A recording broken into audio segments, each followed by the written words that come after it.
everybody, I'm Cinnamon Cooney, your art Sherpa, and this is the valuable value study for day 26. So if you've come here, you're looking for some extra information on how paintings are constructed, and this is a really great step on how you can get a better result in your artwork once you go to add color. On the mic is my husband, John. Hey guys. He keeps me company during these homeworks so that I can do these extra little tidbits of information for you, which I really appreciated everyone who's taken the time to watch them.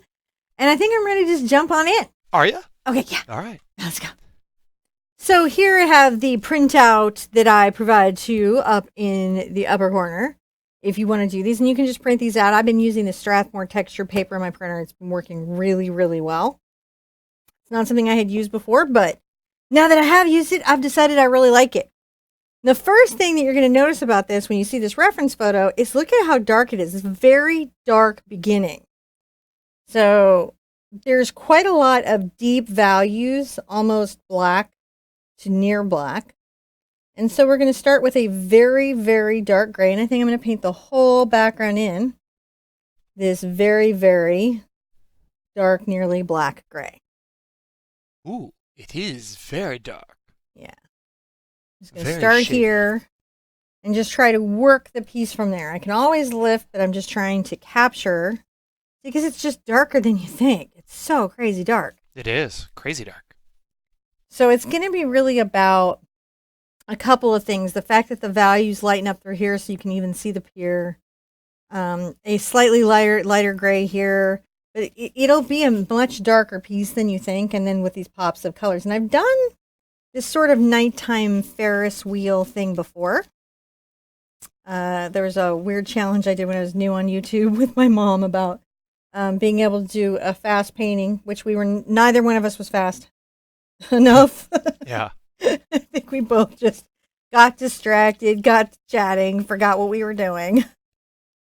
I'm just covering this all up so that I have a kind of a uniform surface to start from, which is usually pretty helpful. And I'm going to try to capture some of the value sets. I feel like this front run of sand that you see there is a deeper value than what's next to it. So I'm going to make a dark gray, but not as dark. This is going to be these dark values, but not as dark. I'll go ahead and pull that in. So just go back and forth. And it'll be interesting to see how light I have to pull it up to create some variance, but still keep it obviously in that night range. You know, and do I need to come back with a darker value? And it looks like I do. To make a change between those two zones. As you do. Gotta have some zones. Zones. Need the zones. You need zones. Now, the sky is a little bit, so this is kind of a late dusk time zone. If you look at these pier events, a lot of times that they'll start turning the lights on when it has started to get dark, but it's not completely dark. Like the sun has just dipped down. So this is usually a great time to paint these subjects because you have just enough light and stuff to maybe see some objects. So what I'm doing here is like maybe some little clouds that I might have there in that value step. And I'm going to even come in here. It's still deep gray, but it's lighter. Still a deep gray, but it's lighter. Not terrible. So we have that kind of zoned out. Now there's another really neat thing that happens is that kind of along here, there's this sort of like pier space. And these reflections will come down. And we're going to talk a little bit about these. I love this in water when I get to paint these types of reflections. It's like one of my favorite things. So much fun. There's also these sort of little deep footprints, which are going to be a little easier to deal with in the colorscape, but I just want to make sure that I capture those. Because there is some difference between those zones when I'm looking at that stuff. So I want to make sure that I've got it, talked about. Get a little bit of those little reflections. Now the pier coming across will be like our black, which Generally, the silhouettes will be our deepest value. And it will like to have like, we'll put it right here. I'm going to just be very loose and sketchy about this because I'm just trying to see a couple of things. So you have that nice little area behind the pier that will be sort of lit up. You just need to imply pier. I'm going to just imply some pier right now. Some pier implication. Yes, I am.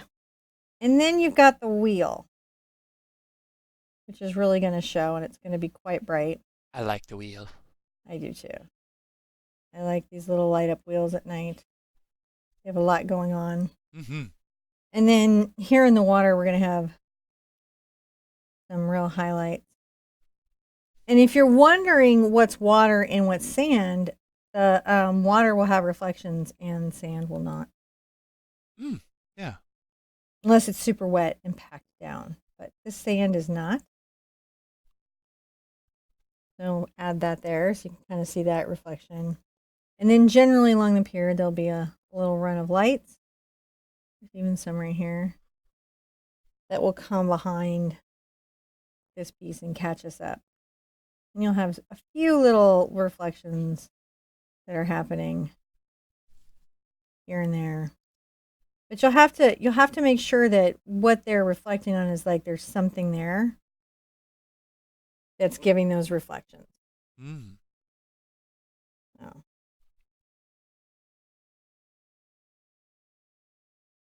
And I think that's really what it's going to be when we're doing this is a series of very deep blues and purples. And then we will pop some white on there and then pop some color on there and it should get real gorgeous real fast. Like this is one of those pieces that will come together, I think, for people and give them a really enjoyable result. So hopefully these little studies are helping you kind of think about how paintings are constructed and what you're actually doing. If you take all the color out, it can remove some of the confusion that you might be having creatively. All right. Yeah. Woohoo! See it from a distance, you're like, oh yeah, it's totally Ferris wheel like reflection on water. I get it. So I'm blessed enough to have the pleasure of hearing her, so I've got to see this in person at night. I get a little sense of the effect.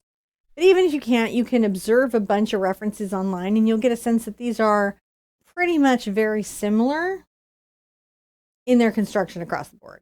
Be good to yourself. Be good to each other. D26. I want to see you at the easel really soon. Bye-bye. Bye.